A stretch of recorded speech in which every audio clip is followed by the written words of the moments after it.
안녕하세요, 여러분.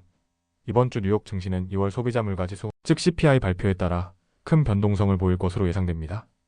CPI가 높게 나오면 스태그플레이션 가능성이 커질 수도 있는데요. 과연 이번 주 주목해야 할 경제 지표와 시장 흐름은 어떨까요?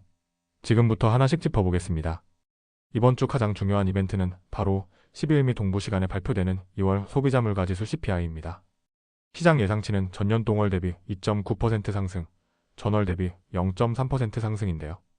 변동성이 큰 에너지와 식품을 제외한 근원 CPI도 3.2% 상승할 것으로 전망됩니다.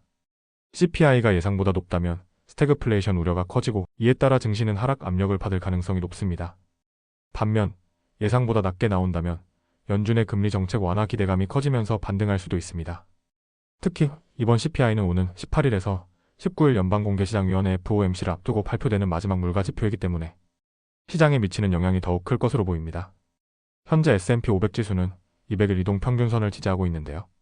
CPI 결과에 따라 200일 선을 유지할지 아니면 하락할지가 결정될 수도 있습니다. 그렇다면 이번 주에는 CPI 외에도 어떤 경제 지표가 발표될까요? 주요 일정을 살펴보겠습니다. 3월 11일 1월 9일 즉 보고서 JOLTS, 3월 10일 2월 소비자 물가지수 CPI, 3월 13일 2월 생산자 물가지수 PPI와 주간 신규 실업수당 청구 건수, 3월 14일 3월 미시간대 소비심리지수 예비치.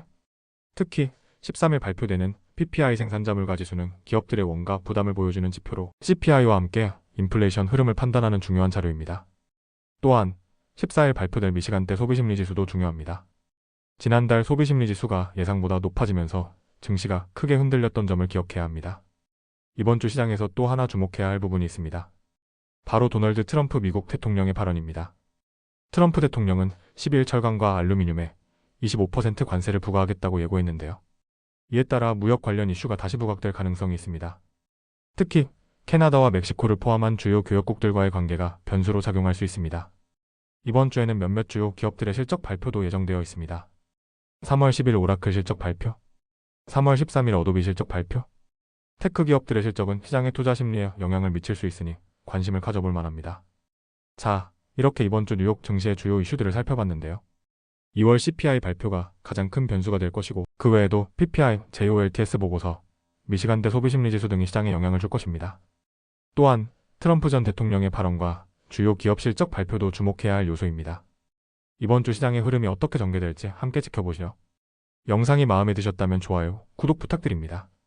더 빠른 정보가 필요하시면 아래 텔레그램 채널에서 확인하세요.